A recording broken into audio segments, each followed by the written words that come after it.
Good to see the rand there being that strong against the US dollar, just below the 14 rand mark. Lots of green on the board at this hour in the markets. Hopefully the day will end well as well. It is the last day of trading for the JSE this week. Now, as Youth Day draws closer, that's June 16, entrepreneur and Soweto-born TT Mbha will be hosting yet another charitable golf day. It's to mark the 55th anniversary of the Soweto Student Uprising. Well, to tell us all about his plans, the golf day itself, which is less than a month from today, and his thoughts about the challenges of the youth today. TT Mbha joining us now in the studio here on the Midday View. TT, welcome.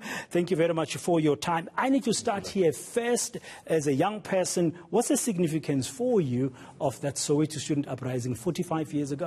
Well, I'm not as young as I used to be, but then I'm 42. So the significance of Youth Day for me as someone who was born in 1979 is that we are aware that a lot of sacrifices were made at the time by the youth who took a stance, a very historical stance that I think we need to always remember and commemorate as a youth of today. I mean, I'm 7 years out of the youth bracket.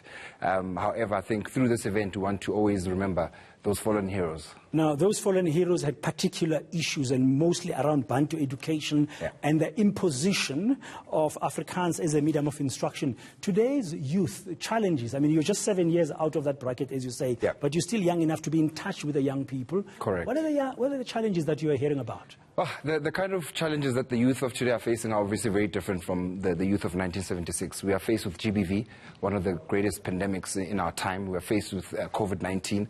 And I think just in general, unemployment is one of the biggest challenges that the youth are facing. And I think we need to try and find ways and solutions to kind of curb this pandemic of unemployment, especially in the townships. And I think through this golf day, we want to create employment for some of the caddies. These are young youth who are sitting in and around the townships that we want to create jobs for the day. We want to look at photography students who are actually thriving in their spaces but don't have the opportunity or the platform to be able to, you know, expose.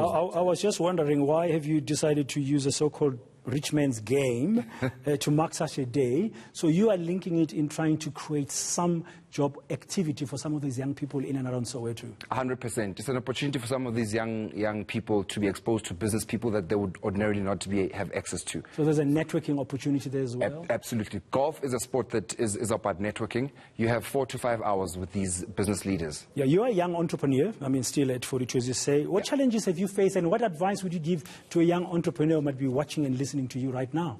Well, when I was a youth, we didn't have social media. We didn't have access to some of the facilities that the current youth have. And I'd like to urge them to use the opportunities that they have. Some of us never had, you know, social media or digital platforms to be able to spread our businesses or expose them to the market. And I think they have an opportunity to kind of use those elements and those facilities at their disposal. Yeah, I was just wondering, because we are in the digital era, and the coronavirus pandemic has really dragged us fully into it faster than before. There are some 4IR opportunities, fourth industrial revolution opportunities. Is that where you think the young people should focus going forward? That is exactly where it's at. But it's also upon government to be able to have access for the youth. You know, I think the Department of Communications has got a tough job to do. So access is still a problem? It's still a big problem. You walk into malls, there's no free Wi-Fi. Why is that in this day and age? And I guess it's worse in the townships and rural areas. Especially in the townships, and I think those are the most neglected parts of our country. Yeah, so how do you plan out of this 45th anniversary of the way you're going to mark it, as you've explained with that golf day in Soweto, June 16, how do you plan to sustain your support for the young people?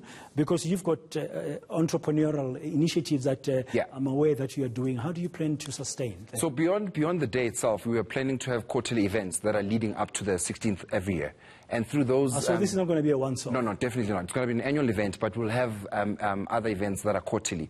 And what's important to mention as well is that I'm a brand SA ambassador. And this whole initiative is about playing your part as a South African.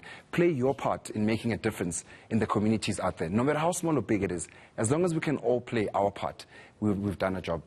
Thank you very much, TT Mbha, and good luck with that Youth Golf Day. And if somebody wants to take part, how do they get in touch with you? They can access us on social media. The page is called Soweto Youth Golf Day, and all the information is there. And if you want to participate, Youth Golf Day. Yeah, you can get it there. Yeah, 100%. Thank you very much. That's TT Mbha, Soweto-born entrepreneur, and he's trying to do his bit and is asking all of us to do our part.